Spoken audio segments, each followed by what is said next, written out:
बिस्मिल्लाहिर्रहमानिर्रहीम। अस्सलाम वालेकुम स्टूडेंट्स। ये ग्रुप थ्योरी के सब्जेक्ट है, उसके रेलिवेंट्स ग्रुप्स के मतलब इसकी डेफिनेशन, सब ग्रुप, उसकी डेफिनेशंस और इनकी कुछ प्रॉपर्टीज़ और ग्रुप्स के रेलिवेंट्स डेफिनेशंस के को डिफ़ाइन किया गया है। ये ग्रुप्स की आपको जो है ना ऑलमोस्ट सारे क्वेश्चंस का, इनके थ्योरम्स का और इनकी प्रोपोजिशंस वगैरह कुछ भी हैं सब का जो लेक्चर्स प्रोवाइड किया करेंगे। तो ये ग्रुप के रेलिवेंट्स क्वेश्चंस आपको दिए गए हैं। ग्रुप के रेलिवेंट कोई भी क्वेश्चंस हो, थ्योरम्स हो, सब ग्रुप्स के रेलिवेंट्स हो तो आप जो कमेंट बॉक्स में बताइएगा, लिंक में बता दीजिएगा, हम आपको उसका सोल्यूशन प्रोवाइड करेंगे। Thank you so much. पहला ग्रुप की हम सबसे पहले डिफाइन करते हैं। ग्रुप क्या होता है? वो कहता है कि भाई आप जी को एक नॉन एम्प्टी सब सेट लें। नॉन एम्प्टी सब सेट होता है कि आप कोई ना कोई तो वैल्यूज़ सेट की लाजमी लेंगे। मीन्स मैं अगर बिलफर्ज को ये सेट कहता हूँ तो इसमें कम अज़ कम कोई एक दो वैल्यूज़ लाजमी हो। ठीक है जी। इसको कहते हैं नॉन एम्प्टी सब सेट। एम्प्टी सेट जो होता है वो हमारे पास उसमें कोई भी एलिमेंट मौजूद नहीं होता है, वो ऐसे खाली होता है या उसको हम ऐसे लिखते हैं। तो आपने ऐसा नहीं लेना है, कोई ऐसा लो सेट जिसमें कोई ना कोई वैल्यूज मौजूद हो, वो जितनी भी हो जाए, नॉट एन इशू। और एक बाइनरी ऑपरेशन लेना है। बाइनरी ऑपरेशन में दो चीज़ें होती हैं, एक अंडर एडिशन होता है, दूसरा अंडर मल्टीप्लिकेशन होता है। दो काम होते हैं, उसका सैम्बल ये होता है, ये ऐसे होता है। ठीक है, ये बाइनरी ऑपरेशन लिया हमने, इसमें हम अंडर एडिशन करेंगे तो एडिशन की बात लिख देंगे, अगर हम उस ग्रुप को अंडर मल्टीप्लिकेशन करेंगे तो अंडर मल्टीप्लिकेशन लिख देंगे। ये होता है। ये नेक्स्ट जब थ्योरम्स और क्वेश्चंस आएंगे आप तब आपको ये क्लेरिफाई मजीद हो जाएगा। आपने बाइनरी ऑपरेशन लेना, ये बाइनरी ऑपरेशंस लिया।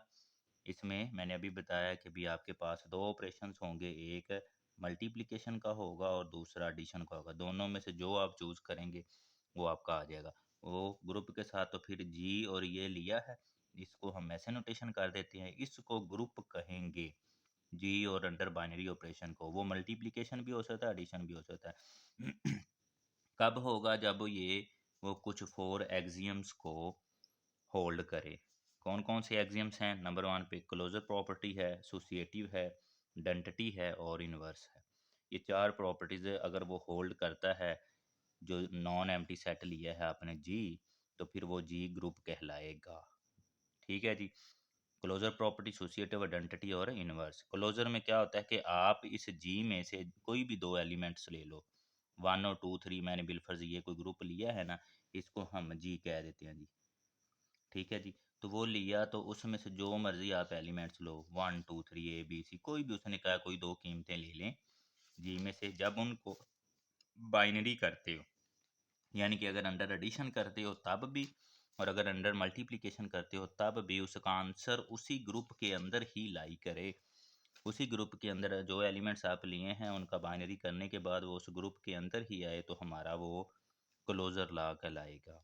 दूसरा उसका एसोसिएटिव लॉ, अगर आप तीन वैल्यूज लेंगे, तो मैंने बिल्कुल छोटा सा ग्रुप लिया ना, आप थोड़ा सा बड़ा लेके जो मर्जी वैल्यूज लेके चेक कर सकते हैं। एसोसिएटिव लॉ में क्या होता है? आपने इसी तरह तीन एलिमेंट्स लेने हैं, उनका बाइनरी करना है। बाइनरी में मैं बार बार बता रहा हूँ, आप एडिशन करेंगे तो ये सारे एडिशंस हो जाएंगे, अगर मल्टीप्लिकेशन करेंगे तो ये तीनों एलिमेंट्स मल्टीप्लाई हो जाएंगे। तो वो लेफ़्ट और राइट होल्ड करे।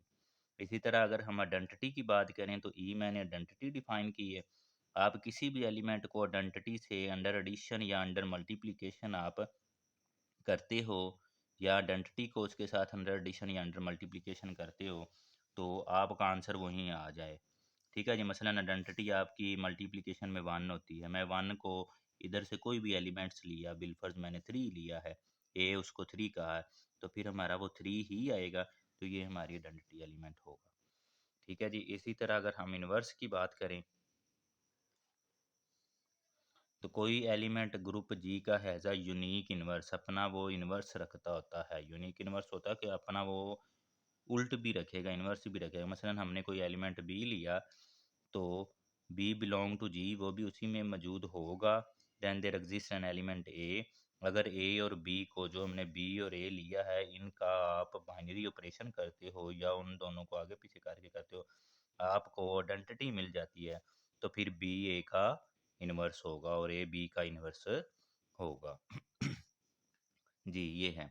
अगर आपकी ये चारों प्रॉपर्टीज होल्ड कर जाती हैं, क्लोजर भी, एसोसिएटिव, आइडेंटिटी भी और इन्वर्स भी, तो फिर वो अगर चारों प्रॉपर्टीज होल्ड कर जाती है तो फिर आप वो जो जी लिया होता है उसको आप ग्रुप कहेंगे। फिर हम कह देंगे कि जी क्या होगा, ग्रुप होगा अंडर सेम बाइनरी ऑपरेशन। अगर प्लस में किया है तो अंडर एडिशन हो जाएगा, अंडर अगर मल्टीप्लिकेशन में किया है तो अंडर मल्टीप्लिकेशन हो जाएगा। ठीक है जी। कोई भी ग्रुप की अगर हम आइडेंटिटी की बात करें या इन्वर्स की बात करें तो वो सेम ही रहता है, वो सेम ही रहता है। उससे क्या मराद है, ये नीचे मैंने बातें दो तीन लिख दी हैं, इससे आपको क्लेरिफाई हो जाता है जी। मतलब अगर हम बाइनरी ऑपरेशन एडिशन में लेते हैं तो आइडेंटिटी एलिमेंट ज़ीरो होगा। मीन्स मैं कोई ग्रुप के एलिमेंट्स, एक मिसाल है 1 2 3 कुछ भी, एक जितने मर्जी आप ले लें वो लिया, तो मैंने उसमें क्या किया कि कोई एलिमेंट 3 लिया, उसमें ज़ीरो ऐड करेंगे या ज़ीरो प्लस 3 करेंगे तो हमें 3 ही मिलेगा। तो अंडर एडिशन में आइडेंटिटी एलिमेंट ज़ीरो होगा जिससे वही एलिमेंट आए। और इसी तरह अंडर मल्टीप्लिकेशन में अगर हम करें तो हम जब इसी को किस से मल्टीप्लाई करें या उस एलिमेंट को इससे मल्टीप्लाई करें तो हमें आंसर वही मिले, तो वो हमारा आइडेंटिटी एलिमेंट होगा। इसीलिए ये यूनिक वर्ड बोला गया। अगर बाइनरी ऑपरेशन अंडर कंडीशन है तो इन्वर्स क्या होता है,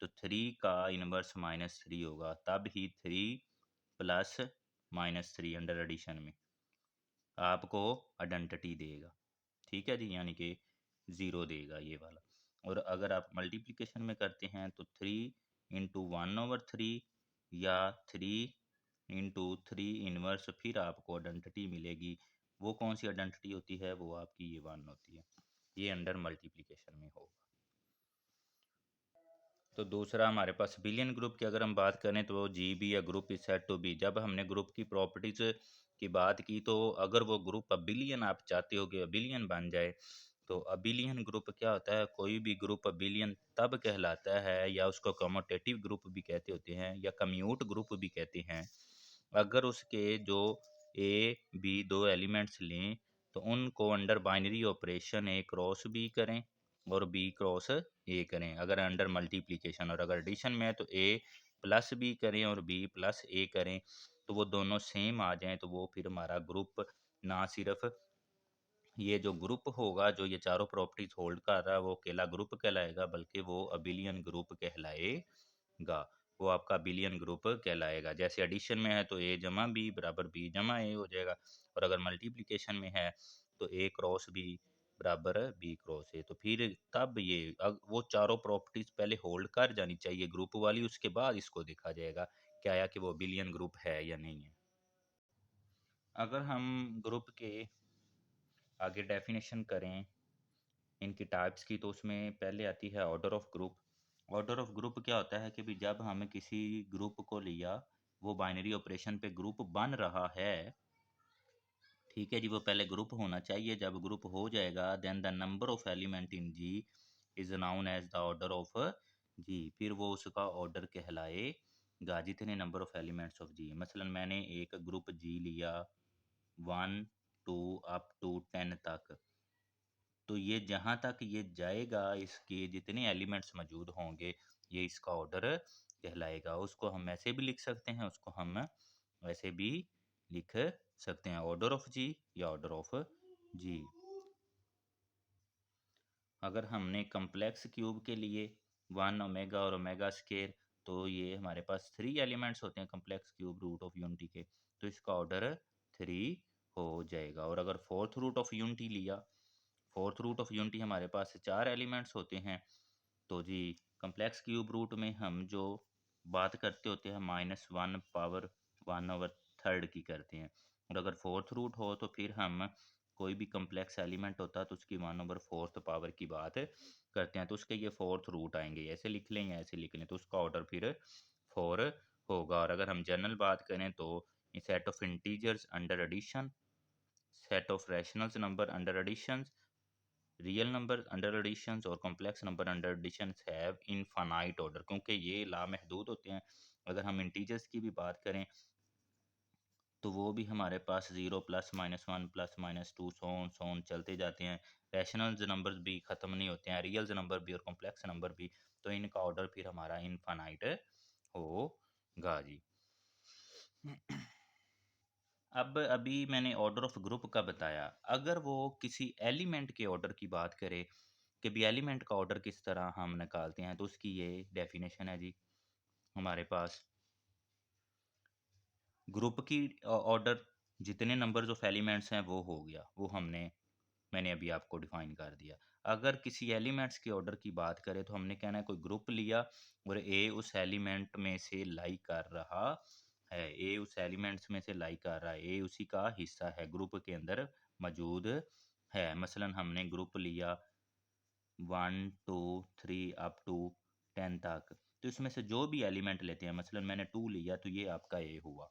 ए is said to be element is G and a belong to G, यानी कि ये बात ऐसे भी आप लिख सकते हो, ए कब जो है ऑर्डर अपना रखेगा n, if n is least positive integer, इसकी जो पावर हो आपके ए की, ए जो लिया है 2 की जो भी पावर हो वो पॉजिटिव इंटीजर हो, पॉजिटिव इंटीजर को जी पॉजिटिव लिखते होते हैं, तो वो ए पावर एन इक्वल टू ई वो हमें आइडेंटिटी दे दे, वो रिपीट हो जाए आइडेंटिटी पे आके, तो फिर वो ऑर्डर ऑफ एलिमेंट कहलाएगा, ऑर्डर ऑफ एलिमेंट्स कहलाएगा, ऑर्डर ऑफ एलिमेंट्स कहलाएगा।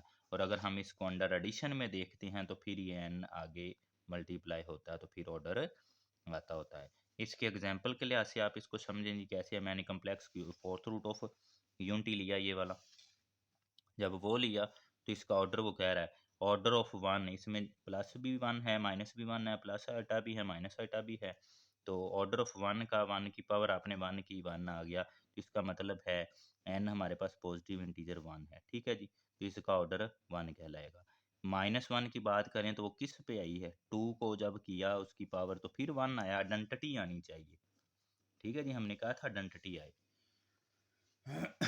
आइडेंटिटी है तो आइडेंटिटी किस पे आई है, टू पे आई है, तो माइनस वन की ऑर्डर फिर क्या होगा, टू होगा। और इसी तरह आइटा की बात करें, आइटा की पावर जब फोर करें, two power two iota square minus one और टू, फिर आइटा जब फोर किया तो हमें वन मिला है, तो फोर उसका ऑर्डर होगा, एन फोर होगा। तो ये भी आप का जी पॉजिटिव से लाई कर रहा है, ये भी जी पॉजिटिव से लाई कर रहा है, ये भी जी पॉजिटिव से लाई कर रहा है। इसी तरह अगर माइनस की बात करें तो सेम वो भी एज इट हमारे पास इसी तरह, तो वो भी जी पॉजिटिव से। तो ये बात कह रहा था, यानी कि जो जितनी पावर उस एलिमेंट की होगी, एलिमेंट जो भी आपने चूज किया है ग्रुप में से, अब इधर हमने कम्प्लेक्स ऑफ फोर को ग्रुप का नाम दिया है, तो जो भी एलिमेंट्स होगा उसकी जितनी डिग्री होगी वो उसका ऑर्डर कहलाएगा। तो ये हमारा ऑर्डर ऑफ एन एलिमेंट्स कहलाएगा। ऑर्डर ऑफ ग्रुप और order of element, order of group वो जितने ऑर्डर का ग्रुप होगा वो उसका कहलाएगा, और इसी तरह अगर हम ऑर्डर ऑफ एलिमेंट की कहेंगे कि तो जिस पावर पे जाके वो हमारा आइडेंटिटी दे दे, अंडर मल्टीप्लिकेशन में पावर में और अंडर एडिशन में मल्टीप्लाई करके दे, तो हमारा फिर वो ऑर्डर ऑफ एन एलिमेंट्स कहलाएगा जी। नेक्स्ट हम इसकी टाइप्स ग्रुप्स की आगे डिफाइन करेंगे नेक्स्ट लेक्चर्स में। उम्मीद है कि अभी आपको ये क्लियर हो गया होगा। कमेंट बॉक्स में आप अपनी राय ज़ाहिर कीजिए जी, और अगर कोई भी ग्रुप्स के रेलिवेंट्स आपको क्वेश्चन थ्योरम चाहिए हो तो आप हमें जो है इनबॉक्स में कमेंट बॉक्स में बताइएगा जी, हम आपको उसका सलूशन प्रोवाइड करेंगे। और काइंडली चैनल को सब्सक्राइब कीजिए, अपने फ्रेंड्स को भी लिंक शेयर कीजिए। Thank you so much. अस्सलाम वालेकुम वरहमतुल्लाहि वबरकातुहू।